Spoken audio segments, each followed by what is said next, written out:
पवन जी को और परितोष जी को। परितोष ने ये बात जब शुरू की थी तो कहा था सारगर्भित व्याख्यान, तो सारगर्भित होगा ये तो बाद में ही तय हो पाएगा। शुरुआत करते हैं किताबों पर, दोनों किताबें हैं उन पर बातचीत से। इसको अगर इस तरह से देखा जाए कि बल्कि इसकी शुरुआत मैं इस तरह से करूँगा कि मुझे कुछ समय पहले तक 4-5 साल हो गया, मैंने अनुराधा बेनीवाल का नाम सुना नहीं था। मैं नहीं जानता था कि अनुराधा बेनीवाल कौन है और क्या लिखती हैं। और 2020 के बिटिया उत्सव में अरविंद जैन साहब आए थे। अरविंद जैन साहब जिनको हम बहुत सारे लोग जानते होंगे, औरत होने की सज़ा जो उनकी एक बहुत महत्वपूर्ण किताब है, वो दिल्ली के सुप्रीम कोर्ट में बड़े वकील हैं और बहुत अच्छे लेखक हैं, महिला मुद्दों पर लगातार लिखते रहते हैं, कानून के दृष्टिकोण से और सामाजिक दृष्टिकोण से भी। तो वो किताब लेकर मुझे आए थे। वो जब भी आते हैं, ग्वालियर आते हैं या भोपाल आते हैं और मुलाकात होती है तो वो कुछ ना कुछ उपहार साथ में लेके आते हैं। अक्सर किताबें ज़रूर लेके आते हैं जिसमें जेंडर से संबंधित किताबें होती हैं। तो वो चूँकि सुबह शताब्दी से आए थे तो मैंने उन्हें रिसीव किया स्टेशन पर और फिर हम लोग होटल तानसेन आए। तो उन्होंने जब हम रिसेप्शन पर चेक इन कर रहे थे तो उस समय उन्होंने वो किताब मुझे दी। तो मैंने जैसे उपहार लिया जाता है वैसे ही उसी कैजुअल ढंग से इस किताब को, आज़ादी मेरा ब्रांड, ये 2020 की बात है, तो मैंने उसी कैजुअल एक अंदाज से उस किताब को लिया। तो उनको देख के लग गया कि ये किताब इसने ले तो ली है लेकिन ये पढ़ेगा नहीं।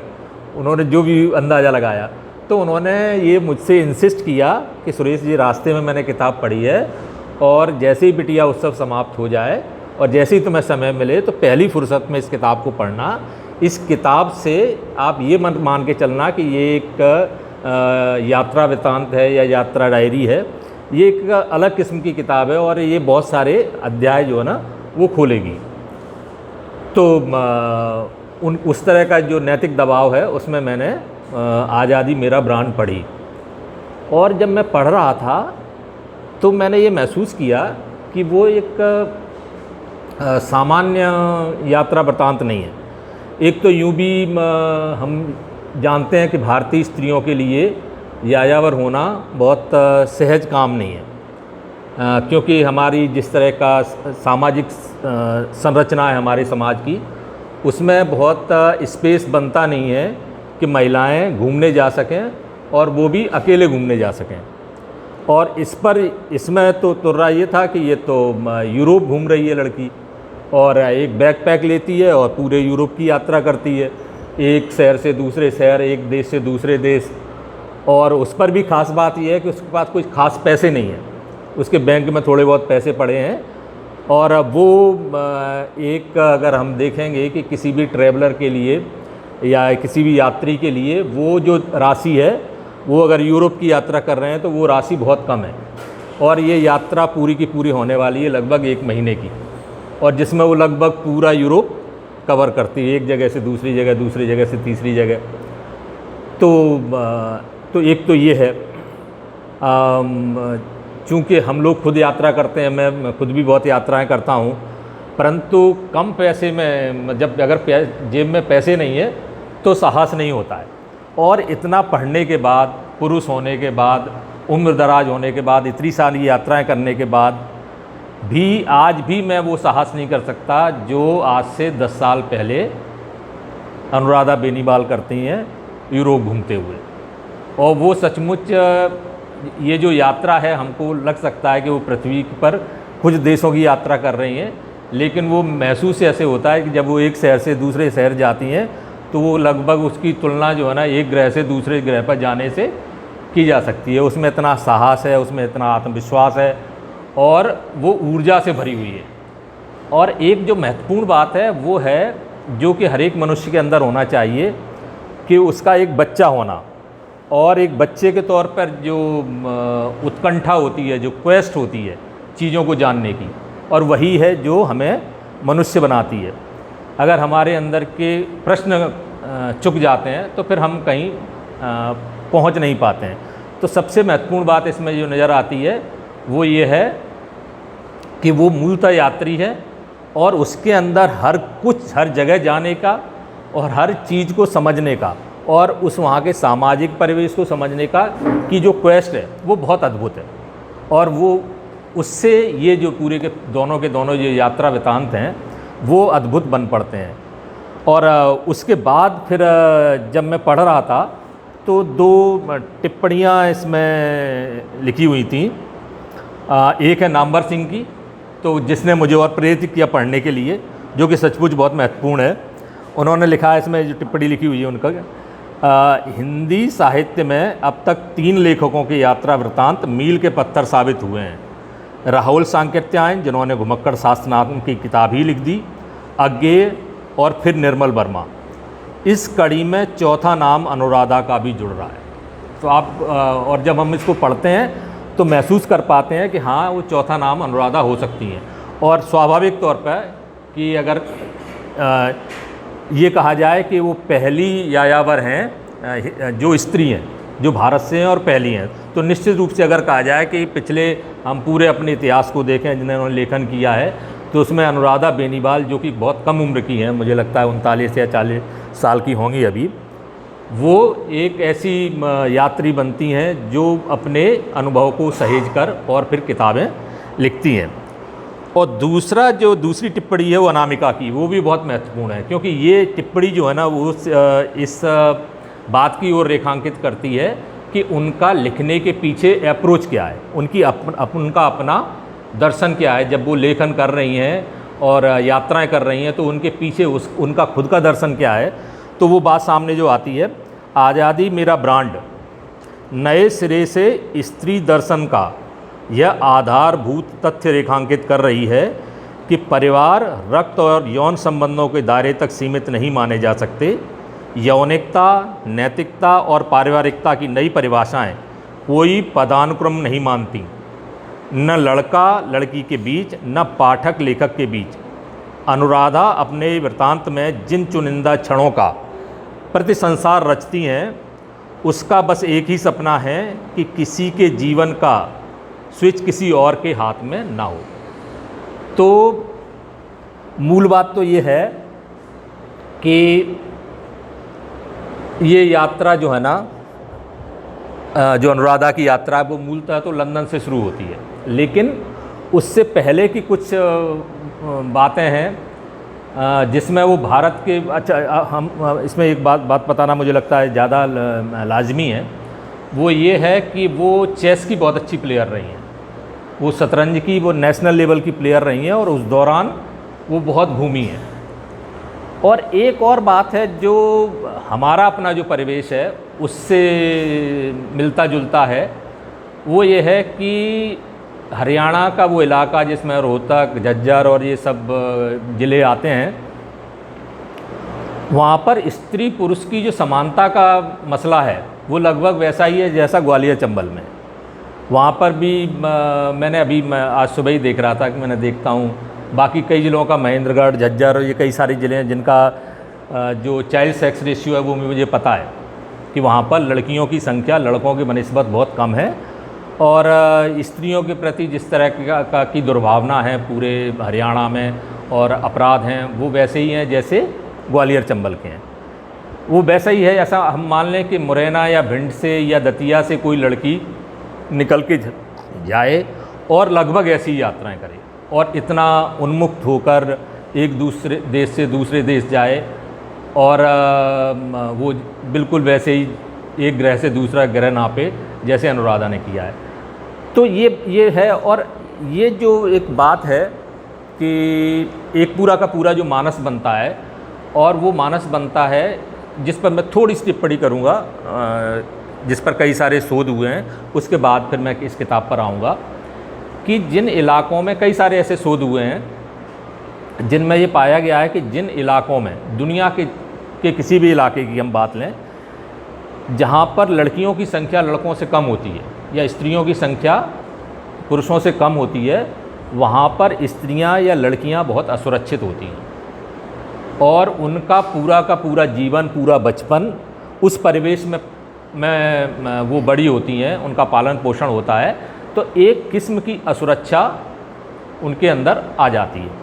और वो असुरक्षा जो भिंड मुरैना की स्त्री होगी या ग्वालियर चंबल की जो स्त्री होगी उसके मन में भी होगा, और वही समान भावना अगर हरियाणा में है तो वो भी होगा। इसका एक दो उदाहरण मैं दे दूं जिससे थोड़ी सी बात स्पष्ट हो जाए। उसके बाद मैं इसलिए ये बताना ज़रूरी समझ रहा हूँ क्योंकि वो किस बैकग्राउंड से आती हैं। भारत में का होना, रोहतक में होना या हरियाणा में होना भारत में होना नहीं है, वो उस पर्टिकुलर एरिया में होना है जहाँ पर स्त्रियों की संख्या कम है और असुरक्षा की भावना स्त्रियों के प्रति अधिक है। तो आप देखेंगे कि जिस तरह की घटनाक्रम होता है, जैसे मैं आपको बताना चाहूँ तो 2011 में यहाँ पर एक आर्मी की भर्ती हुई थी ग्वालियर में, ग्वालियर के मेले में आर्मी की भर्ती हुई थी, और उसमें ऐसा कुछ जो रिक्रूटमेंट होना था उसमें बच्चे ज़्यादा आ गए।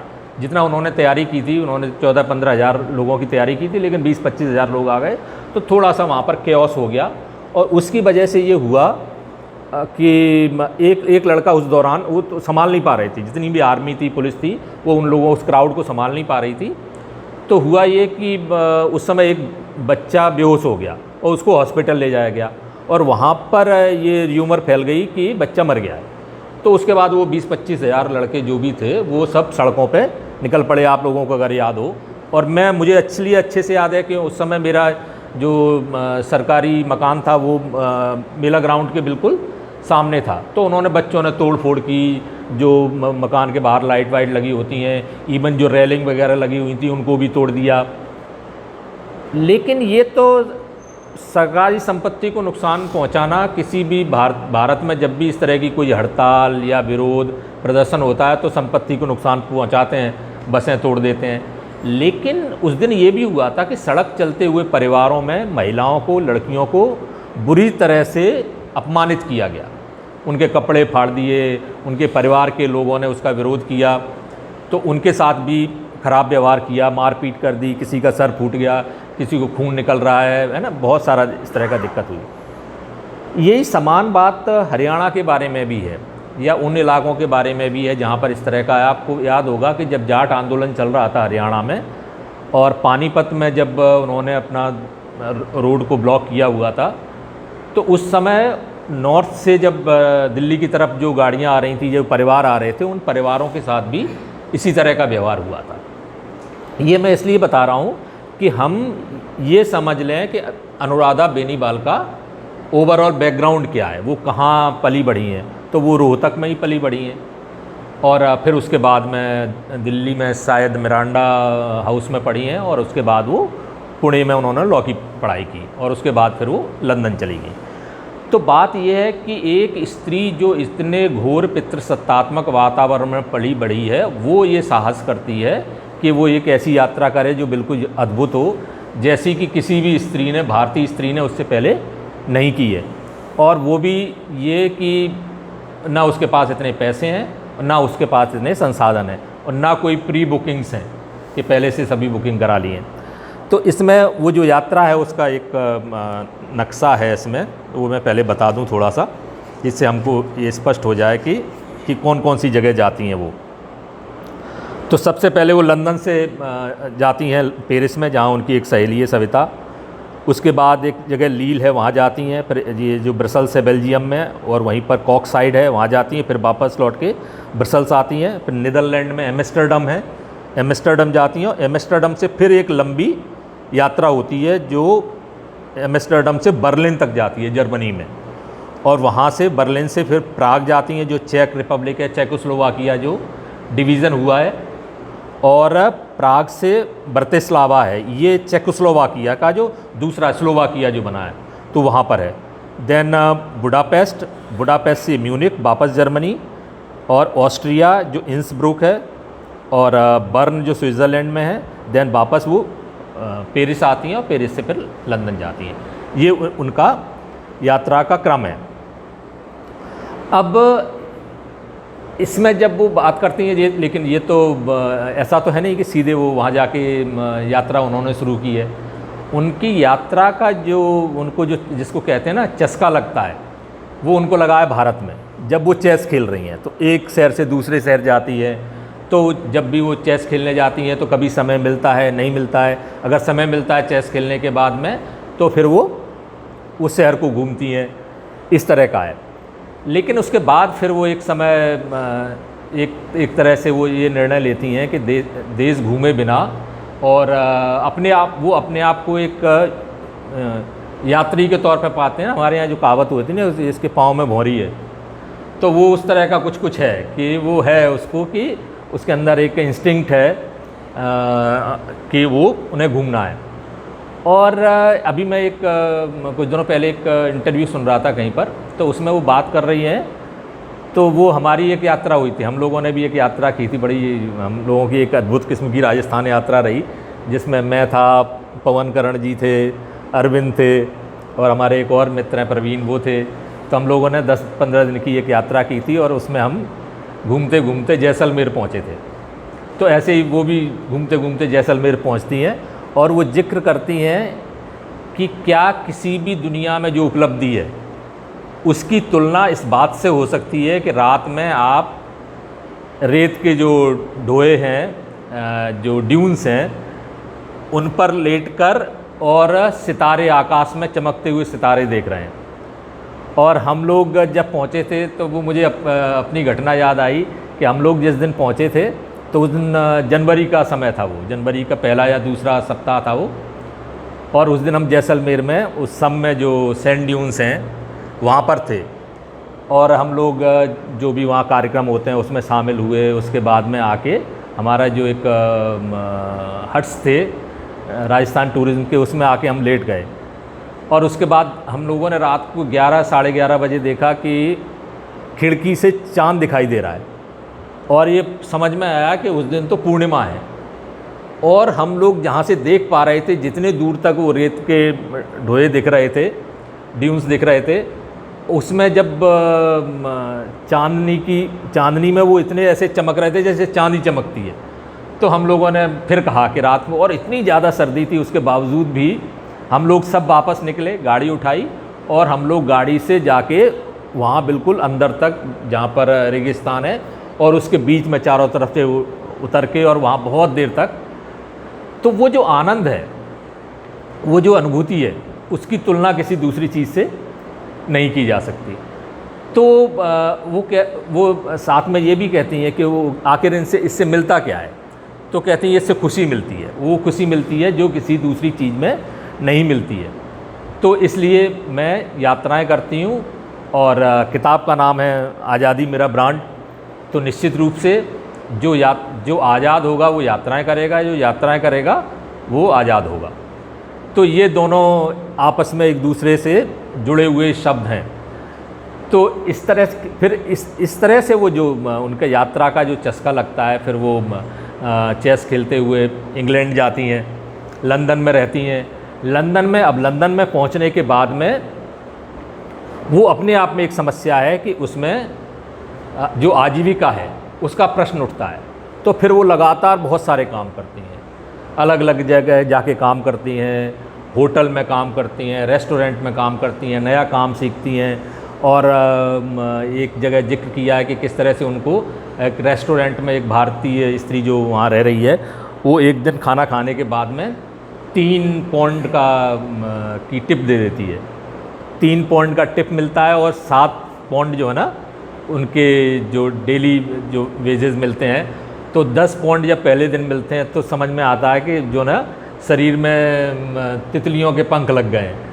और उसके बाद में इसीलिए ये भी बहुत ज़रूरी चीज़ है कि ये जाना जाए कि स्त्री के पास पैसा होना कितना ज़रूरी है और किस तरह से जो अर्थ है, जो इकोनॉमिक्स है, वो उनके जीवन को कैसे बदल सकती है। ये बात और है, यहाँ पर ये नहीं है कि यात्रा में उन्होंने बहुत पैसे खर्च किए हैं और वो लगातार इस बात को कहती हैं। उनका सिद्धांत ये है कि यात्रा के लिए जो सबसे ज़्यादा ज़रूरी चीज़ है वो है आपकी इंटेंसिटी, आपके अंदर शिद्दत कितनी है घूमने की, आप कितना घर से बाहर निकलना चाहते हैं। पैसा उतना ज़रूरी नहीं है, क्योंकि दुनिया में जो लोग घूमते हैं सब पैसे वाले नहीं होते हैं, सब 5 स्टार होटल में नहीं रुकते हैं, सब ऐसे होटल में नहीं रुकते हैं जहाँ स्विमिंग पूल हो। जिन्हें यात्राएं नहीं करनी है, बल्कि जिन्हें यात्रा करने का शऊर नहीं है, वो ऐसी चीज़ें ढूंढते हैं कि वो 5 स्टार होटल में 3 दिन का पैकेज रहेगा, है ना, वहाँ पे स्विमिंग पूल होगा और पैकेज में ये सुविधाएं शामिल होंगी। जो यायावर है, जो यात्री है, जो ट्रैवलर है, वो ये सब चीज़ें नहीं देखता। उसे जगह देखनी है, वहाँ का कल्चर देखना है, वहाँ का वास्तु देखना है, और उन सब से बढ़कर वहाँ के लोग देखने हैं और उनसे मिलना है। असली बात ये है।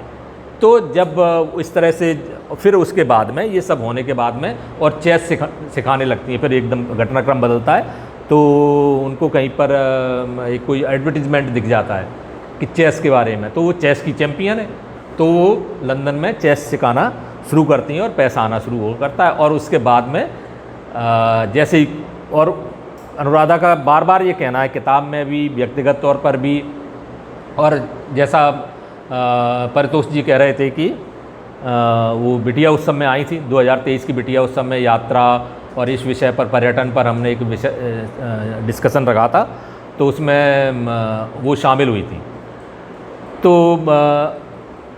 तो उस समय भी जो व्यक्तिगत तौर पर भी उनसे जो बातचीत हुई, तो उसमें भी उनका कहना यही है कि मैं बहुत लंबे समय तक एक जगह नहीं रुक सकती, और यात्रा करना वो मेरे अंदर अपने आप कुछ समय के बाद उद्वेलन होता है कि मुझे अब निकल जाने चाहिए। और ये उद्वेलन, उनका कहना ये है कि हर एक व्यक्ति के अंदर होना चाहिए, या जिसको दुनिया देखनी है उस हर व्यक्ति के अंदर ये उद्वेलन होना चाहिए। तो अब वो इस तरह से वहाँ पर यात्रा शुरू करती हैं और सबसे पहले पेरिस जाती हैं। पेरिस में उनकी एक सहेली है, सविता नाम है, और ये है कि बहुत सारी चीज़ें हैं कि वो सोशल मीडिया पे मिली है उस समय जब वो पेरिस पहुंचती हैं। तो फेसबुक फ्रेंड है सविता, और वो भी हरियाणा से है। तो जाते हैं, फिर वहाँ पर रुकते हैं, फिर उसके बाद में वो फिर, और वो जो वर्साय है, वर्साय में रहती है, तो वर्साय का जो पैलेस है वो दिखाती है। फिर वो जिसको भी, उसके बाद वो कहती हैं कि जिसको भी यहाँ जाना है तो पेरिस जाके अगर ईफिल टावर नहीं देखा तो क्या देखा, तो फिर वो ईफिल टावर देखती हैं। और उसके बाद में उनके यात्रा का अगले पड़ाव शुरू होते हैं। और एक जो महत्वपूर्ण बात है जिसका बार बार जिक्र आएगा और कई बार जिक्र आएगा, वो ये है कि जब भी वो किसी स्त्री को या स्त्री के बतौर स्वयं को वहाँ घूमते हुए आज़ाद पाती हैं, जिसमें कोई रोक टोक नहीं है, उस शहर में जब वो गुजर रही हैं तो 4 लड़कियाँ किसी भी समय में दूसरी तरफ से आ रही हैं, पर्यटक के तौर पे कोई लड़की आ रही है, वो जब भी देखती हैं तो उनको ये जो टीस है हरियाणा की या भारतीय कि यहाँ लड़कियों को उस तरह से घूमने की आज़ादी नहीं है और वो नहीं कहीं जा सकती, ये टीस बार बार उठती है। और वो कहती है कि ये लड़की जो दिख रही है, इस समय रात का 11:30 बज रहा है, इलाका सुनसान है, ऐसे में भारत में रोहतक में या दिल्ली में कोई लड़की जा रही होती तो सबसे पहले तो जा रही होती, क्यों जा रही है, सबसे पहले तो हज़ारों प्रश्न परिवार में उठाए जाते, फिर समाज में उठाए जाते, और फिर उसके खुद के मन में उठते। तो वो ये बात जो है ना लगातार, तो एक किस्म का देखा जाए जो मैंने महसूस किया कि एक बहुत ही सशक्त स्त्री विमर्श जो है ना, वो इसमें साथ साथ चलता रहता है। बिल्कुल, जब भी कोई घटनाक्रम हो जहाँ उनको दिखता है कि जहाँ पर एक किस्म का लिबरलाइजेशन है, एक किस्म की आज़ादी है, घूमने फिरने की, काम करने की, अपने तरह से जीवन जीने की स्वतंत्रता है, तो उनको बार बार वो टीस उठती है कि काश ये स्वतंत्रता मेरे गांव की लड़कियों को भी होती, मेरी मौसी या मेरी माँ और बाकी स्त्रियों को भी होती, मेरे साथ में पढ़ने वाली जो लड़कियां रही हैं उनको भी होती। तो ये बात जो है ना बार बार इसमें आती है।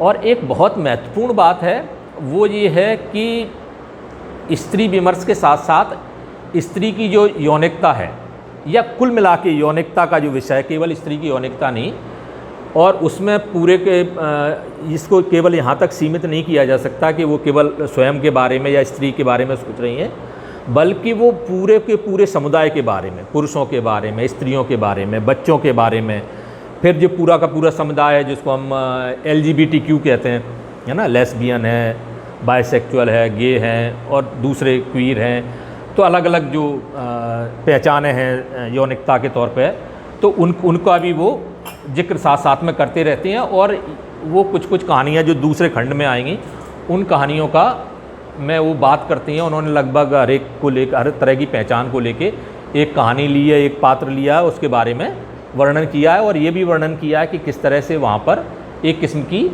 यूरोप में सहजता है इन सब चीज़ों को लेके। और ऐसा भी नहीं है कि हमारी एक धारणा है जो कि वही सही है, कि एक किस्म का हम सोचते हैं कि वहाँ का समाज तो बहुत खुला हुआ है, वहाँ तो कोई रिस्ट्रिक्शन नहीं है। तो ये सब बातों पर भी वो टीका टिप्पणी साथ साथ में करती जाती है।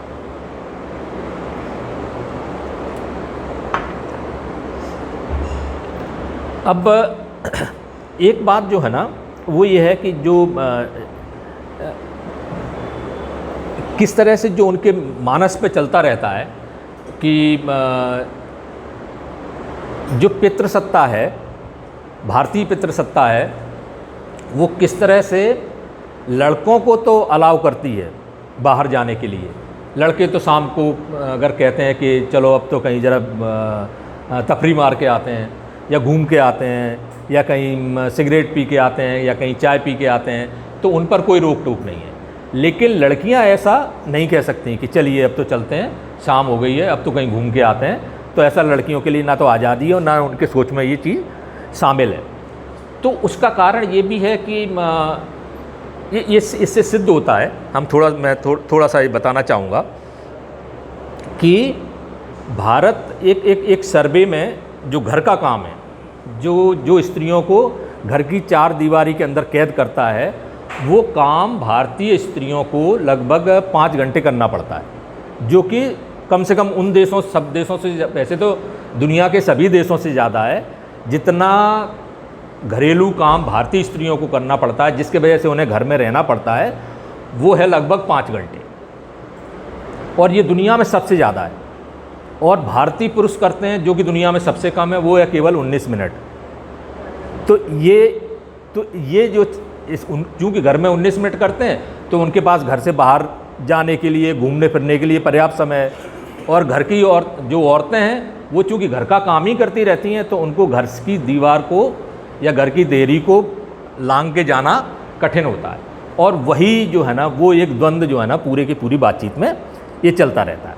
इसमें कुछ कुछ अंश हैं जिन पर मैं थोड़ा थोड़ा जिक्र करूँगा कि किस तरह से आज़ादी और घूमने की स्वतंत्रता, इन सब चीज़ों को लेके वो बात करती हैं। और ये कि वो जिक्र करती हैं जब पुणे में हैं और उनको एक इटालियन लड़की मिलती है, रमोना पूरे जीवन के बारे में, सेक्सुअलिटी के बारे में, सब के बारे में बहुत उन्मुक्त होकर बात करती है।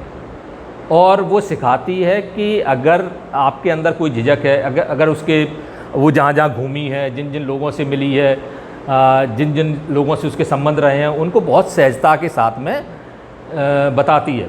और वो ट्रिगर करता है, वो अनुराधा को ट्रिगर करता है। और अनुराधा सोचने पर मजबूर होती है कि हाँ, क्या क्या है जो मुझे बांधता है और क्या क्या है जो मैं वास्तव में चाहती हूँ। और वो इसमें एक जो बहुत महत्वपूर्ण बात है कि वो इनडायरेक्टली कहती हैं कि जो पितृसत्ता है, उसको अगर कोई मध्यम कर सकता है या समाप्त कर सकता है, तो वो पिता ही कर सकता है और कोई दूसरा नहीं कर सकता। और वो जब अपने खुद के लिए बात होती है, तब वो कहती हैं कि मेरे पिता ने मुझे बहुत सारे प्रश्न करना सिखाया कि आप प्रश्न करो, क्या क्या चाहते हो आप। दूसरी चीज़, कुछ महत्वपूर्ण बातें सिखाई कि जो सामान्य तौर पर वो कहते हैं कि मेरे परिवेश में किसी लड़की को नहीं सिखाया जाता था। तो उन्होंने पहली चीज़ सोची कि स्विमिंग करना ज़रूरी है, तो उन्हें तैरना सिखाया। उसके बाद कहा कि घुड़सवारी ज़रूरी है, तो घुड़सवारी करना सिखाया। फिर लगा कि अगर इसको दुनिया देखनी है, दुनिया भर में घूमना है, तो अंग्रेज़ी जानना ज़रूरी है, तो अंग्रेज़ी सिखाई।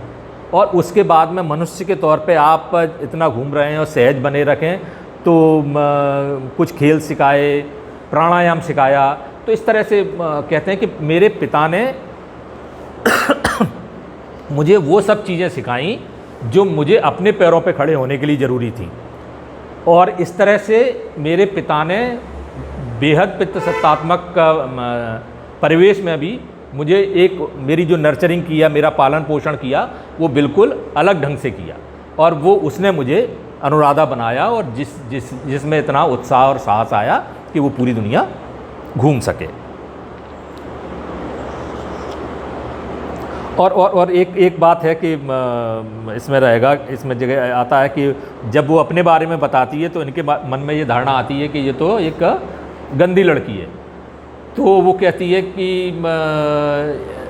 ये जो है ना आपकी अपनी परिभाषा है। जब ये कहती है कि गंदी लड़की है तो कहती है ये आपकी परिभाषा है, क्योंकि आपके अलग मापदंड हैं, हमारे मापदंड अलग हैं। तो हम अपना जीवन जीना जानते हैं, इसमें गंदा क्या होता है और सच्चा क्या होता है, अच्छा क्या होता है, ये जो है ना एक समय के बाद अप्रासंगिक हो जाता है। तो वो जब कहती है कि वो जब चली गई तो कहते हैं कि मैं आज़ादी की उस पहली झलक को देना चाहूँगी, उसका श्रेय जो है ना, मैं आज़ादी की उस पहली झलक को देना चाहूँगी। तो वह चली गई मुझे आज़ादी का अनंत संदेश देकर। इसके बाद में फिर ये है कि किस तरह से एक किस्म का एक बात जो है ना वो इस तरह से बता के जाती है कि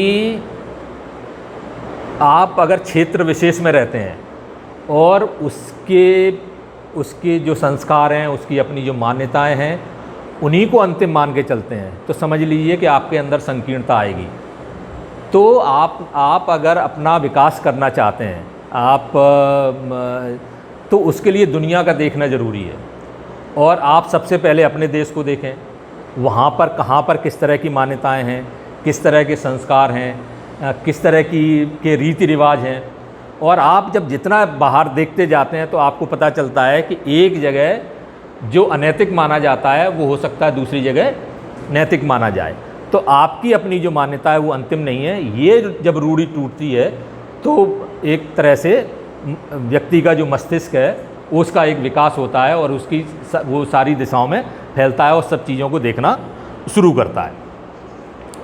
अब एक जो सबसे पहले अलग जगह की यात्राओं के बाद में जो पहली महत्वपूर्ण यात्रा है वो है ब्रसेल्स की, बेल्जियम की जो कैपिटल है ब्रसेल्स। और देखिए ये अब जो है ना पहली बार अनुराधा एक असुरक्षित, अभी तक तो अपनी मित्रों के बीच में थी या इस तरह के लोगों के बीच में थी, या अगर अपरिचित लोगों के बीच में थी तो भारत में थी, लेकिन वह ब्रसेल्स पहली जगह है जहाँ पर उनको एक जगह रुकना है। और वो एक व्यक्ति है जो मोस्ट प्रोबेबली रसियन है, स्पेनिश है।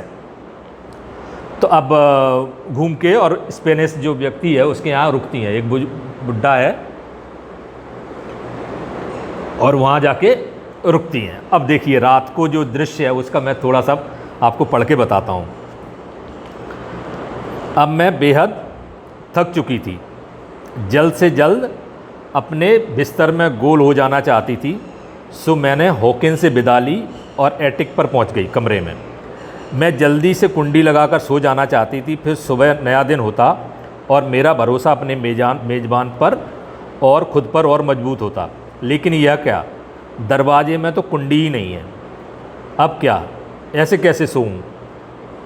घर के सबसे ऊपर वाले हिस्से में, जहाँ खिड़की भी दीवार में ना होकर छत में है, वहाँ से तो किसी को आवाज़ भी सुनाई नहीं देगी। फ़ोन का सिग्नल भी कम ही लग रहा है। सब अंग्रेज़ी थ्रिलर याद आने लगे थे। खुद को समझाती हूँ कि कोई बात नहीं, क्या होगा, ज़्यादा से ज़्यादा मौत से ज़्यादा क्या। फिर एक बार मरे तो मरे, उसके बाद पता थोड़ी चलता है। कम से कम घूमते हुए मरूंगी, लेकिन कहीं टॉर्चर हुआ तो? अंग्रेज़ी फिल्मों में जैसा होता है, मैं सोचकर सिहर गई। अब क्या करूं? भयानक से भयानक ख्याल दिमाग में चक्कर काटने लगे। नीचे की कोई आवाज़ नहीं आ रही है। इतनी जल्दी इतना सन्नाटा कैसे हो गया? कहीं वह सोने का नाटक तो नहीं कर रहा? कहीं वह मेरे दरवाजे के ठीक बाहर तो नहीं खड़ा? कहीं वह मेरे सोने का इंतज़ार तो नहीं कर रहा? अब तो पसीने आ गए, शाम तक जो इंसान इतना नेक दिल और दयालु लग रहा था वही अब डरावना लग रहा था। क्या अजीब नमूना होता है हमारा दिमाग भी, कहीं का कहीं भागता है, दौड़ता रहता है। ध्यान करके दिमाग शांत करने की कोशिश की। कहते हैं लंबी और गहरी सांस लेने से डर नहीं लगता। तो उसके बाद सब कुछ जो ना करते करते और फिर थोड़ा वर्णन है, उसके बाद में फिर भगवान का नाम लेते हुए सो जाती है। और सुबह जब देखती हैं तो मेरा होस्ट ने कॉफ़ी और टोस्ट मेरे लिए बना रखा है। वह वाकई नेक दिल था, जैसा कल शाम वैसे आज सुबह। यह सुरक्षित बीती रात ने साबित कर दिया। तो ये पहला उनका अनुभव है। तो और इस तरह के कई सारे अनुभव हैं। अब इसके बाद उनकी यात्राएं शुरू होती हैं और इस पूरी यात्रा में वो लगभग उसको काउच सर्फिंग कहते हैं कि कहीं रुकने के लिए जगह मिल जाए तो उसकी वेबसाइट्स होती हैं। तो उसमें आप डाल देते हो कि मैं इतने दिन के लिए यहाँ आना चाहती हूँ, जिसका रिस्पॉन्स आ जाए और उसका प्रोफाइल देख लो तो वहाँ आप रुक सकते हो। और इनकी शर्त ये है इसमें पूरे में लगभग, वो ये है कि मैं आपके लिए भारतीय खाना बनाऊंगी और आप मुझे रुकने के लिए जगह दो, 2 दिन 3 दिन जितना भी है। और उसके लिए बाय लार्ज जहाँ भी जाती हैं वहाँ से बाज़ार से जितना संभव होता है वो कुछ ना कुछ ख़रीद के लेके आती हैं जो खाना बनाने का सामान है, और 1 बार 2 बार खाना बना के खिलाती हैं और वहाँ पर रहती हैं और शहर में घूमती हैं। और दूसरा ये है कि ये है, और दूसरा ये है कि वो आप जो लोग एक शहर से दूसरे शहर जा रहे हैं, कोई भी जा रहा है तो वो आपको लिफ्ट दे देता है, परंतु उसके लिए भी पर्टिकुलर नंबर हैं, कुछ जो वेबसाइट हैं उस पर आप अपना नाम रजिस्टर कर दीजिए और उसका कोई ना कोई मेल आपके पास आ जाएगा, उसके साथ आप जा सकते हैं। तो इसमें यात्रा तय नहीं है, इसमें सब कुछ अनिश्चित है कि जब जिस मान के चलिए आप किसी शहर में 3 दिन हो गया है, अब आपको जाना है लेकिन कहीं से प्रॉपर रिस्पॉन्स नहीं आ रहा है। अगर रुकने का रिस्पॉन्स आ गया तो गाड़ी का रिस्पॉन्स नहीं आया, घूमना तो फ्री में है ना, तो वो है। तो दोनों चीज़ें जब मैच कर जाती हैं तो पूरे टाइम में जो वो एक जो रोहतक में रह के, हरियाणा में रह के जो एक असुरक्षा का जो मन में बैठा हुआ है, वो एक तरह का जिसको कहेंगे मिस एडवेंचर क्रिएट करता है कि हाँ हम जा रहे हैं, कुछ ना कुछ तो लगातार होता ही रहना है। तो एक ये बात है। फिर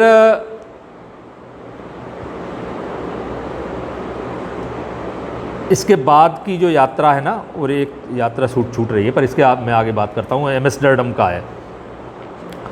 और एक ये जो बात है कि यात्रा के दौरान हमारी जो पूर्व धारणाएं हैं वो किस तरह से टूटती हैं। हमने जो भी कुछ सीखा है वो तो भारत से सीखा है, भारत के परिवेश से सीखा है, यहाँ पर जो पालन पोषण होता है उससे सीखा है। तो वो धारणाएं किस तरह से टूटती जाती हैं, और वो कई सारी चीज़ें हैं जिसमें मतलब मुझे भी कई जगह ये लगा कि नहीं ये तो थोड़ा सा ज़्यादा हो गया, या ये हमारा जो दायरा है उससे बाहर है, या मैं खुद भी इस उम्र में भी अगर घूमने जाऊंगा यूरोप तो कम से कम ये सब नहीं करूंगा। तो इसमें ये है कि अब वो एक जगह जा रहे हैं, यहाँ से एम्स्टर्डम जब जा रहे हैं तो ये जो परिवार है साथ में तो वो है, और वो कहता है कि वो रास्ते में ये बताता है कि अब हम हशीश पी सकते हैं, यूज़ कर सकते हैं, मैरिजुआना है वो कर सकते हैं, गांजा है ना, वो सब का इस्तेमाल कर सकते हैं, और करना चाहिए। क्या है ज़िंदगी में क्या है। अब वो इसके बाद जो बात आए, अगर वहाँ कोई किसी फिल्म या दोस्त के प्रभाव में आ गया है, या उसका फंडा है कि लाइफ में सब कुछ ट्राई करना चाहिए, तो उससे झूठ बोलकर छिपकर किसी अंधेरी जगह में जाकर दलालों के जाल में फंसकर अपनी सेहत और पॉकेट को खतरे में नहीं डालना है। वह किसी भी कॉफ़ी शॉप में जा सकता है जहाँ उसे पूरी जानकारी मिलेगी कि कौन सी ड्रग कैसे लेनी है और इसके क्या क्या प्रभाव हो सकते हैं। वह वहीं खुले में दिन की रोशनी में बैठकर ट्राई कर सकता है। यह भी खूब मज़ेदार है, वहाँ ड्रग शॉप्स हैं, कॉफ़ी शॉप्स कहते कॉफ़ी शॉप्स हैं। एडिक्शन छुप करने का ज़्यादा होता है शायद, बहुत सारे लोगों को छुपाकर करने में थ्रिल के कारण ही बहुत सारी चीज़ें करते हैं। तो इस तरह से, और उसके बाद में वो फिर बात इस तरह से आगे बढ़ती है। तो अलग अलग किस्म के अनुभव में, चूँकि बहुत सारी चीज़ें वो बहुत सारी चीज़ें पढ़ने से ही क्लियर होगा। और दूसरा ये है कि अब जब एम्स्टर्डम है तो हम में से बहुत सारे लोग जानते होंगे कि वहाँ जो रेड लाइट एरिया होता है वो बहुत प्रोमिनेंट है, एम्स्टर्डम का पूरी दुनिया में प्रसिद्ध है। तो वो पर वो उसमें लगातार वही कह रही हैं जो भारतीय पुरुषों के बारे में, विशेष तौर पर दुनिया के पुरुषों के बारे में भी, कि उनको क्या आकर्षण होता है, वो लोग क्यों जाते हैं, लेकिन ये खुद भी जाती है। अब ये जो है ना, इसको कहेंगे मिस एडवेंचर, कि नहीं हमको वो उस तरह का दुस्साहस दिखाना है और चीज़ें तो सब पता करनी है, आखिर होता है तो क्या होता है, वो स्त्रियों के लिए वहाँ जाना रुचिकर है या नहीं है, लेकिन इसके बावजूद भी वो वहाँ जाती है। उनमें उसमें लिखा है, आमतौर पर लड़कियाँ शायद रेड लाइट डिस्ट्रिक्ट कम ही ढूंढती हैं, उनकी ज़रूरत का सामान जो नहीं है वहाँ, अगर उनकी ज़रूरत का कुछ वहाँ होता तो क्या ढूंढती। कहते हैं लड़कियों को शरीर के साथ भावनाओं का मेल भी चाहिए होता है, जबकि लड़के शरीर और भावनाओं को अलग अलग रख सकते हैं। मुझे भी एक समय ऐसा लगता था, लेकिन ज्यों ज्यों कंडीशनिंग टूटी वैसे ही ये भावनाएं और सब जो ना ओवररेटेड लगने लगा, और अलग अलग बातें हैं। तो वो इस तरह का जो अनुभव है उसकी भी बात करते हैं इसमें साथ साथ में। और इसके बाद के एक दो शहर हैं, लेकिन मैं उनको छोड़ के आपको ले चलता हूँ ब्रातिस्लावा, जो स्लोवाकिया का है, चेक में था दूसरा पहला शहर, उसके बाद में ये है। ये मैं उसमें कुछ अलग बातें हैं, शहरों के वर्णन हैं, शहरों की विशेषताएं हैं, वो तो है जो कि सामान्य तौर पर यात्री देखते हैं। और जब कोई भी चीज़ बिना किसी योजना के होती है, हम उस शहर में पहुंच तो गए हैं, लेकिन हमारा वो किसी टूरिज़्म कंपनी ने हमारा कोई पैकेज नहीं बनाया हुआ है कि इतने इतने जगह जाना है। भारतीयों के साथ वैसे भी होता है, उसका भी इसमें से कई बार जिक्र आता है कि भारतीयों की ये विशेषता होती है कि अगर जहाँ भी पहुँच गए हैं किसी टूरिस्ट प्लेस पर, तो उन्होंने 10 टूरिस्ट स्पॉट अगर बताए हैं तो भले ही 5-5 मिनट के लिए जाएंगे, आधा घंटे का रास्ता रहेगा, 5 मिनट रुकेंगे, फिर आधा घंटे की जर्नी करेंगे, फिर 5 मिनट रुकेंगे। तो ये भारतीयों के साथ बहुत रहता है। तो चूँकि अनुराधा जो है ना वो सचमुच ट्रैवलर हैं, तो उनकी कोई योजना नहीं है, जब जैसा बन जाएगा वैसा जाएंगी, जितना समय अच्छा लगेगा उतना रुकेंगी। लगता है कि कई शहरों में कई जगह जाके और ऐसा महसूस करती हैं कि नहीं आज तो कहीं नहीं जाना है, आज तो जो मुझे कमरा मिला हुआ है उसकी बालकनी से ही शहर बहुत अच्छा दिख रहा है, तो वहीं लेके किताब बैठी हैं और ब्लैक कॉफ़ी बना रही हैं अपने लिए, और पूरा समय जो है ना वहीं पर बैठ के गुजार रही हैं। पर इसमें मैं जिक्र जिन चीज़ों का कर रहा हूँ वो कुछ इस तरह का है कि जो ऐसी घटनाएं जिनके बारे में, जिनको देखकर असहज हुआ जा सकता है, जो व्यक्ति के बीच में डर पैदा कर सकता है, तो उस तरह की कुछ घटनाएं, या जो किसी कल्चर को अलग ढंग से डिपिक्ट करता है, तो वो सब उस तरह की कुछ बातों को मैंने लिया है इसमें। तो ये लोग पहले कुछ लोग हैं, कुछ बच्चे हैं, है ना, यंग हैं, और वो सब वहाँ पर रुके हुए हैं एक जगह पर, और अब गाना वाना गा रहे हैं। सब लोगों ने मिलकर खाना बनाया और लंदन ठुमकदा पर ठुमके लगाए। ऑस्ट्रेलियाई लड़के ने बर्तन और रसोई साफ़ कर दी। सबकी जिम्मेदारी है, काम सब लोग मिलकर ही करेंगे। अब देखिए, अब आई सोने की बारी। एक बेडरूम जिसमें एक डबल बेड था और एक ड्राइंग रूम जहाँ 2 सोफ़े लगे थे। लोग थे 4। मुझे नीचे सोने में दिक्कत नहीं थी, सब अपने अपने सुझाव दे रहे थे, किसी को भी नीचे सोने में दिक्कत नहीं थी। तभी विक्टर ने एक ऐसा सुझाव रखा कि सब लोग थोड़ा चौंक गए। Anu, can you sleep with me inside? उसने, जिसके पास बेडरूम था लड़के ने, उसने ऑफ़र किया कि आप चाहो तो मेरे साथ आके सो सकते हो। विक्टर ने एकदम कैजुअल लहजे में कहा, तो इसने कहा no thanks, I am fine here. उतने ही बेपरवाह अंदाज से मैंने भी कह दिया। मेरे लिए अटपटा होकर भी बिल्कुल अटपटा नहीं था। आज हम इतनी देर से वाइन पी रहे थे, नाच गा रहे थे, एक बार को मुझे कोई गलत हिंट नहीं मिली, एक बार को भी मैं अनकंफर्टेबल नहीं हुई। फिर यह सवाल भी इतना सीधा और सरल था। इतनी सरलता और सीधेपन से तो किसी लड़के ने आज तक कॉफ़ी के लिए भी नहीं पूछा था। सवाल सीधा था तो जवाब भी सीधा दिया मैंने, और फिर ना इसके बारे में कोई और बात हुई, ना ही माहौल टेंस हुआ। विक्टर गुड नाइट बोलकर अंदर सोने चला गया। हम तीनों बाहर कुछ देर बतियाते रहे, फिर सो गए बात कर। तो ये एक जगह का घटनाक्रम है। और उसके बाद में फिर इंसब्रुक में ये होता है कि एक बाकी सब बच्चों के साथ में एक लड़का है जो मूलतः क्रिश्चियन है, लेकिन उसने अभी कुछ समय पहले इस्लाम ग्रहण कर लिया है। और इस्लाम उसने ग्रहण किया है बहुत सारा पढ़ने लिखने के बाद, पूरा कुरान हदीस सब कुछ पढ़ने के बाद में, तो इसमें एक बड़ा अच्छा खासा जी थोड़ा गंभीर किस्म का संवाद है उसमें लेके कि वो इस्लाम को लेके कि एक है जो इस्लाम मान रहा है लगातार और एक है जिसने अपना धर्म छोड़ के इस्लाम ग्रहण किया है। तो उसके बाद उससे लंबी बातचीत है जो काफ़ी इंटेंस है और काफ़ी देखा जाए तो दार्शनिक स्तर पर भी बहुत महत्वपूर्ण है, पर मुझे नहीं लग रहा है कि उसकी यहाँ पर कोई चर्चा हम करेंगे। और उसके बाद तो ये जो है ना इस तरह से पूरी यात्रा होती है जिसमें कई सारे वृतांत हैं शहरों के, लोगों के, और ये जो घूमने का जो तरीका है उसमें जिस तरह से इस पहले खंड में ये लोगों से बातचीत करती हैं, लोगों से मिलती हैं, जो अनुभव हैं और किस तरह से वे लोग हमसे अलग हैं, किस तरह से वे लोग हमसे मिलते जुलते हैं, तो इस तरह की कई सारी बातें आती हैं। और ये जो अनुभव है कि ये सब उन सब लोगों के लिए बहुत महत्वपूर्ण है जो यात्राएं करना चाहते हैं, और यात्राएं करने का तात्पर्य केवल उस शहर को देखना नहीं होता है। और एक जो बात है जो इनको शुरुआत में अनुराधा को भी लगती है कि कोई टूरिस्ट गाइड जो है ना, जो बुक है कोई लेके चलना चाहिए, लेकिन या गूगल पर देखना चाहिए, है ना, या वो जो वन प्लेनेट ऐसा कोई एक वेबसाइट है, लोनली प्लेनेट है, तो उससे देख के चलना चाहिए।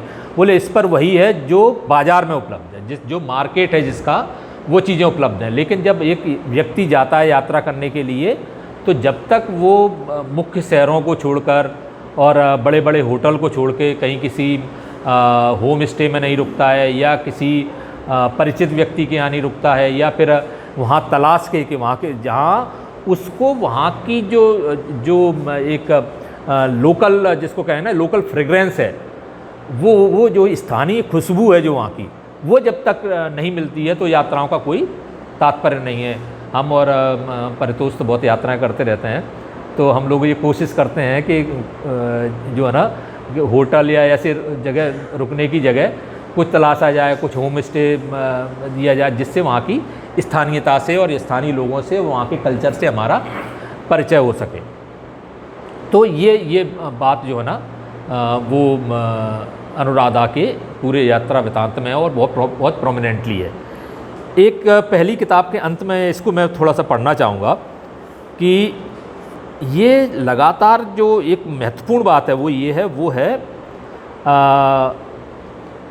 हम अपनी हमउम्र या अपने हमवतन लड़कियों की इच्छाओं और आकांक्षाओं के बारे में, कि वो लगातार वो किस चीज़ से गुजर रही हैं, और उसको लगता है कि हर लड़की को घूमना चाहिए, हर लड़की को अपने घर की देरी से बाहर पाँव रखना चाहिए। तो एक इसमें पहले एक संदेश है जिसको मैं पढ़ूंगा, फिर मैं दूसरी किताब के बारे में थोड़ा सा जिक्र करूंगा, क्योंकि उसमें जो जिक्र है तो वो इसमें तो फिर भी स्थानों के बारे में, वहाँ के मौसम के बारे में, वहाँ के बाग बगीचे और जो स्थापत्य है उसके बारे में चर्चा है। लेकिन उसमें तो मूलतः जो लोग मिले हैं और 8 या 10 लोग हैं जो प्रोमिनेंट हैं, उनसे जो मुलाकातें हुई उनके बारे में, और जिनको जाना, उन पात्रों को जानना बहुत ज़रूरी है। लेकिन इससे पहले एक खत है, सबके बाद हम वतन लड़कियों के नाम, मेरी ट्रिप यहीं ख़त्म होती है।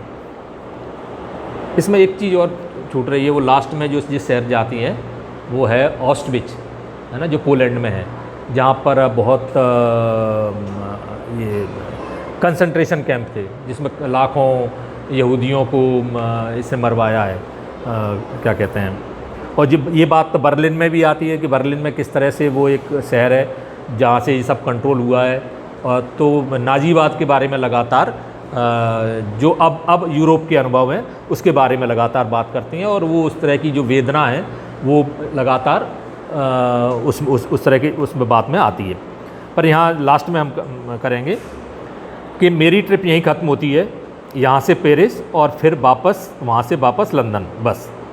लेकिन मेरी यात्रा अभी शुरू हुई है और तुम्हारी भी। तुम चलना, अपने गांव में नहीं चल पा रही हो तो अपने शहर में चलना, अपने शहर में नहीं चल पा रही हो तो अपने देश में चलना, अपना देश भी मुश्किल करता है चलना तो दुनिया भी तेरी ही है, अपनी दुनिया में चलना। लेकिन तुम चलना, तुम आज़ाद, बेफिक्र, बेपरवाह, बेकाम, बेहया होकर चलना। तुम अपने दुपट्टे जलाकर, अपनी ब्रा साइड में निकालकर, खुले फ्रॉक पहनकर चलना। तुम चलना ज़रूर। तुम चलोगे तो तुम्हारी बेटी भी चलेगी और मेरी बेटी भी, फिर हम सबकी बेटियां चलेंगी, और जब सब साथ चलेंगी तो सब आज़ाद, बेफिक्र, बेपरवाह ही चलेंगी। दुनिया को हमारे चलने की आदत हो जाएगी। अगर नहीं होगी तो आदत डलवानी पड़ेगी। लेकिन डर कर घर में मत रह जाना। तुम्हारे अपने घर में कहीं ज़्यादा सुरक्षित, तुम्हारे अपने घर से कहीं ज़्यादा सुरक्षित यह पराई अनजानी दुनिया है, वह कहीं ज़्यादा तेरी अपनी है। बाहर निकलते खुद पर यकीन करना, खुद पर यकीन रखते हुए घूमना। तू खुद अपना सहारा है, तुझे किसी सहारे की ज़रूरत नहीं। तुम अपने आप के साथ घूमना, अपने गम, अपनी खुशियाँ, अपनी तन्हाई सब साथ लिए इस दुनिया के नायाब ख़जाने ढूंढना। यह दुनिया तेरे लिए बनी है, इसे देखना ज़रूर, इसे जानना, इसे जीना। यह दुनिया अपनी मुट्ठी में लेकर घूमना। इस दुनिया में गुम होने के लिए घूमना, इस दुनिया में खोजने के लिए घूमना, इसमें कुछ पाने के लिए घूमना, कुछ खो देने के लिए घूमना, अपने तक पहुंचने और अपने आप को पाने के लिए घूमना। तुम घूमना। तो ये किताब है आज़ादी मेरा ब्रांड। और इसमें कुछ चीज़ें जो छूट रही हैं वो वही है, मैं दोबारा से उसको दोहरा रहा हूँ।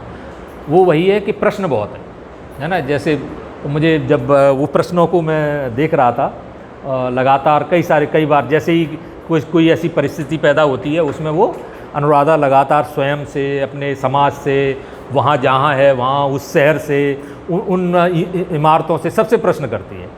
तो वो प्रश्न एक तरह के वैसे सामान्य नहीं है, वो जो है ना वो दार्शनिक इस तरह के हैं, उसी तरह के हैं। जैसे गालिब का एक शेर मुझे याद आया कि सब्जा व गुल कहाँ से आए हैं, अब्र क्या चीज़ है, हवा क्या है। तो उस तरह की दुनिया को सब जानना, उससे अंदर से भी जानना, उसको बाहर से भी जानना। तो ये एक महत्वपूर्ण बात है। और वो एक तरह का, जब कोई भी हर एक को पढ़ना चाहिए, लेकिन जब कोई भी लड़की पढ़ेगी तो वो न केवल शहरों के बारे में जानेगी, लोगों के बारे में जानेगी, बल्कि वो ये भी जानेगी कि कैसे कैसे प्रश्न हो सकते हैं, प्रश्न कैसे उत्पन्न होने चाहिए, जिससे वो दुनिया को जान सके, अपने आप को, स्वयं को जान सके। और अंततः कोई भी प्रश्न जो है ना वो हम भले ही हवा और फूलों को जानने के लिए करते हैं, लेकिन अंततः वो प्रश्न स्वयं को जानने के लिए होता है। तो वो एक संदेश जो है ना वो अनुराधा की किताब से मिलता है। इसके बाद मैं बहुत संक्षेप में इसमें से कुछ पृष्ठ हैं उनको पढ़ूंगा, और उसमें अलग अलग तरह की चीज़ों पर उन्होंने थोड़ा थोड़ा संकेत दिए हैं कि किस तरह का जीवन है, और उस जीवन में कहाँ सहजता है, कहाँ असहजता है, वो सब के बारे में बात करते हुए चलती हैं। तो पहला जो शहर है वो है रीगा जो है ना, जो ये जो नए 2-3 देश, जो बाल्टिक कंट्रीज जिनको कहते हैं, जो नए लिथुआनिया और ये 2-3 देश, जो एस्टोनिया जो देश बने हैं ना, उसमें उसकी राजधानी है, ये लाटविया की राजधानी है। तो वहाँ वो पहुँचती है, और इतनी यात्राओं के बाद भी जब वो जिस घर में रुकना है वहाँ पहुँचती है, वहाँ पे कोई उसको स्वागत नहीं होता, और वो अपने कमरे में कमरा दिखा दिया जाता है, वो लोग व्यस्त हैं। तो बहुत डिसहार्टन हो जाती है, मतलब उसको बहुत बुरा लगता है कि मुझसे चाय के लिए नहीं पूछा, मैं इतनी थकी हुई हूँ, और वो बहुत देर तक अपने कमरे में बनी रहती है। फिर बाद में समझ में आता है कि मेरा अकेले रूठे रहने से कोई फ़ायदा नहीं है। तो फिर वो निकलती है, फिर उस परिवार में जिसमें वो कार्ली है, एग्नेस है, बच्ची है, छोटी बच्ची है, माद्रा, और ये ऐसा परिवार है। और उस रीगा में ज़्यादातर 70% लोग बिना विवाह के साथ में रहते हैं, और वो वहाँ पे उसको लेके बहुत सहजता है। विवाह को लेके कोई ऐसा नहीं है, बच्चे पैदा करने हैं नहीं करने हैं, शादी करनी है नहीं करनी है, इनको लेके कोई प्रश्न नहीं है। कोई किसी पर उसको मतलब प्रश्नवाचक नज़रों से नहीं देखता है कि अगर नहीं है वो को, और किस तरह के पारिवारिक व्यवस्था में कोई व्यक्ति रह रहा है, इसको लेके सॉरी।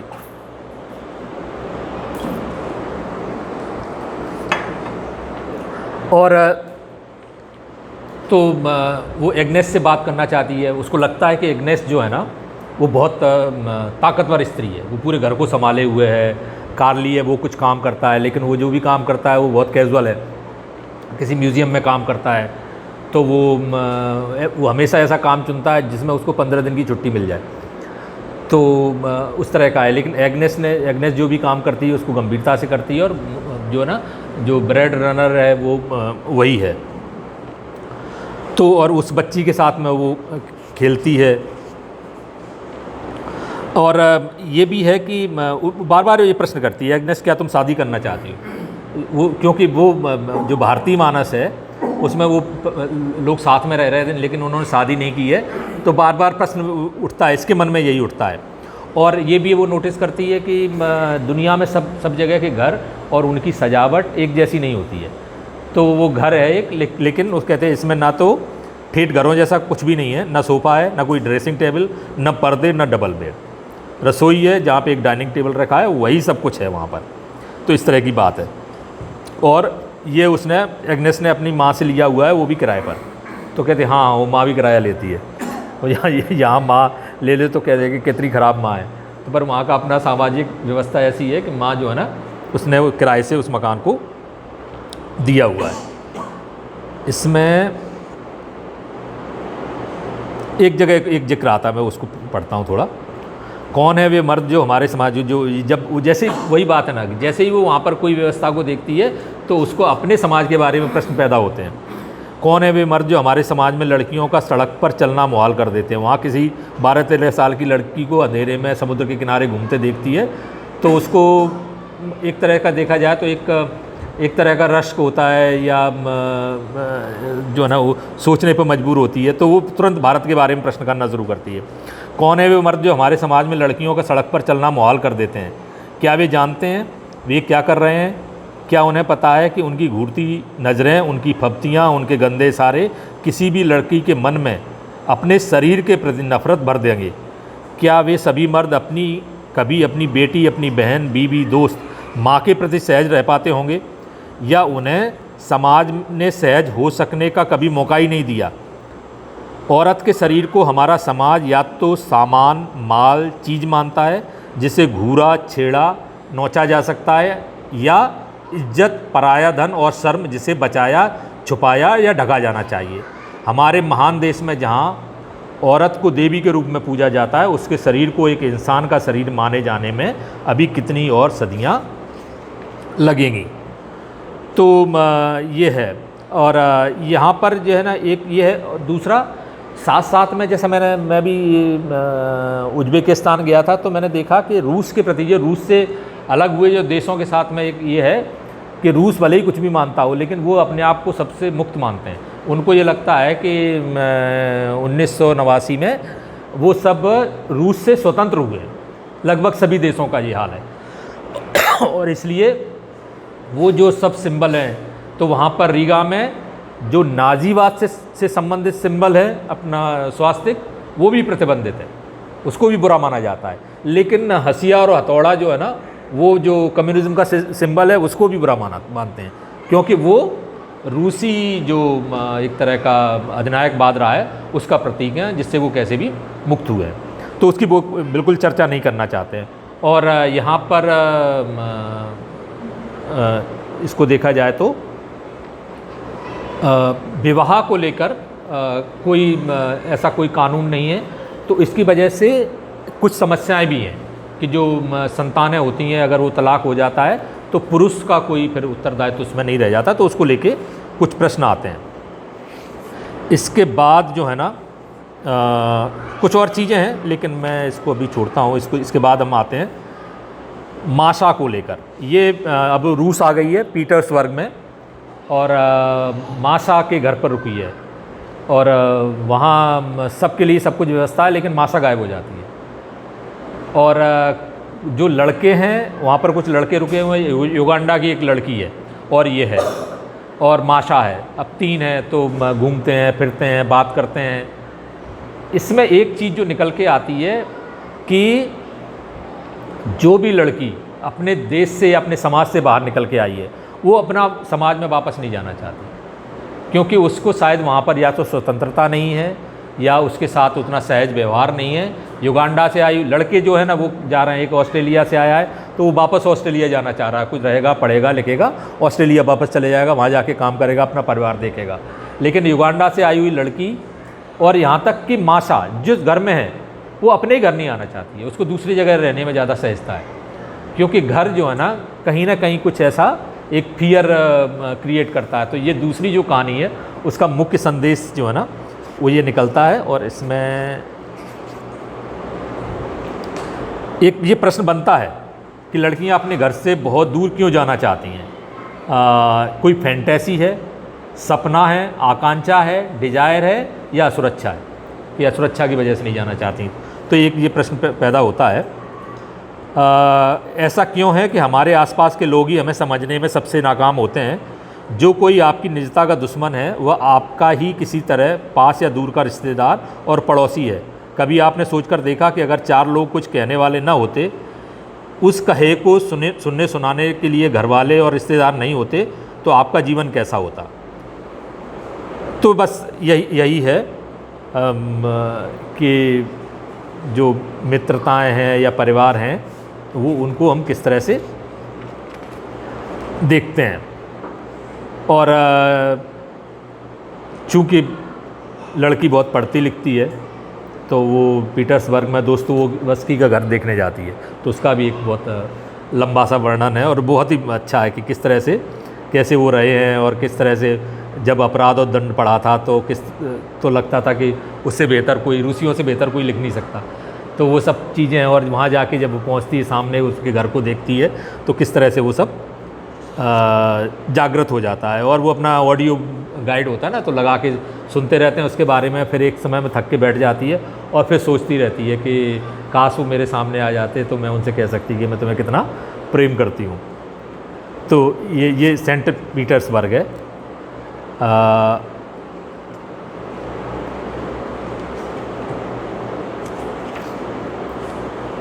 इसके बाद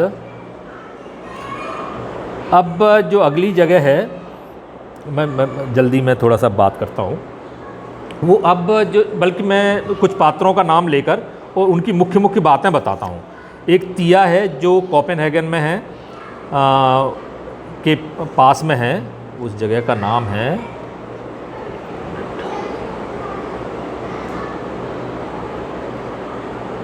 इसोकाइरो, जो फिनलैंड में है। और इसोकाइरो में एक लूथरन वो है चर्च है, और लूथरन चर्च में ये है कि वो सबसे प्रोग्रेसिव चर्च है वहाँ का। वो कैथोलिक और प्रोटेस्टेंट, और उसके बाद में आप उनके कंपैरिजन में देखेंगे तो लूथरन जो चर्च है जहाँ सब कुछ अलाउड है, जहाँ पे लेस्बियनिज्म अलाउड है, सेम सेक्स मैरिज अलाउड है, और आप वहाँ आना चाहते हैं तो आना चाहते हैं, नहीं आना चाहते हैं तो कोई इस तरह का बंधन नहीं है। और धर्म पर कोई चर्चा नहीं होती है सार्वजनिक तौर पर। जितनी चर्च आपको धर्म का मानना है तो आप चर्च में जाइए, और ये आपका बिल्कुल व्यक्तिगत मसला है, आप दूसरे से उसके बारे में कोई चर्चा नहीं कर सकते। तो ये लूथरन जो वो है उसका बात आती है, तो ये उसमें।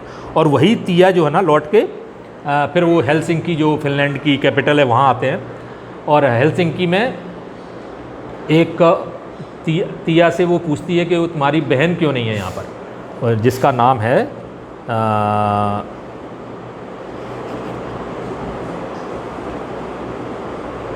कातिया तिया की जो बहन है। तो कहती है वो तुम्हारे साथ क्यों नहीं रह रही, तो वो उसको बताती है कि वो अपनी गर्लफ्रेंड के साथ रहती है। तो अब उसके मन में प्रश्न होते हैं, और वो दोनों जो लड़कियां हैं जो उसकी दोस्त है, तो वो फिर इसके बाद जो है ना जो चर्चा होती है वो लेस्बियन जो शब्द है उस पर चर्चा होती है, उनके संबंधों पर चर्चा होती है, और फिर वो किस तरह का समाज है जो इस तरह की चीज़ों को, इस तरह की प्रवृत्तियों को सहमति देता है। उन्हें कोई इसको लेकर कोई समस्या नहीं है। और उसके बारे में काफ़ी लंबी चर्चा है। और ये अपने अपने जो सेक्सुअल ओरिएंटेशन है खुद का भी, उसको लेके बात करती है कि मैं स्ट्रेट हूँ, लेकिन मुझे कई बार ऐसा लगता था कि मैं बाइसेक्सुअल हूँ, क्योंकि स्त्रियों के प्रति भी मुझे बचपन में लगाव महसूस होता था। उसका कारण एक ये भी है कि मैं स्त्रियों के साथ सुरक्षित महसूस करती थी। तो ये बात आती है इसमें।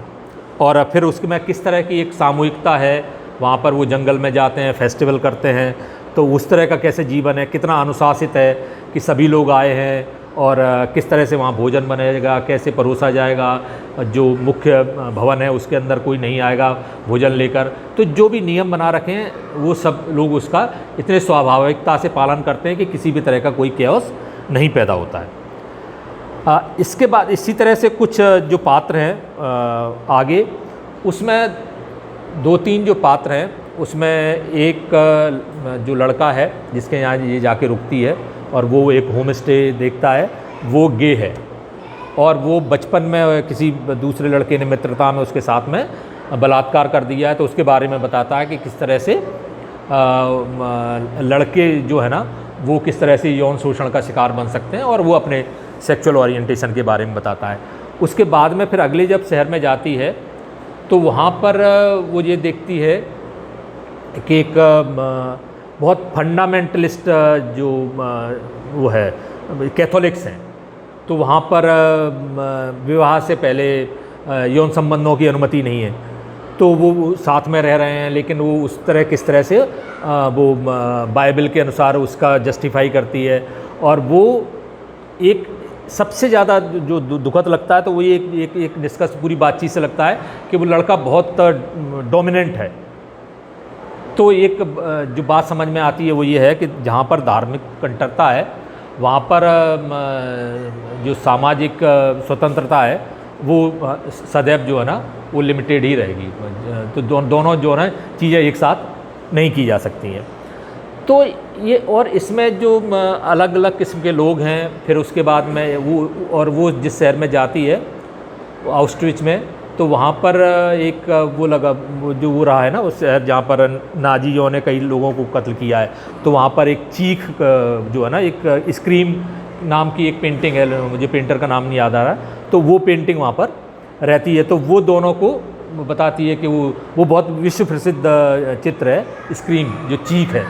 तो इसमें शायद होगा, अभी तो मैं दिखाऊंगा बाद में।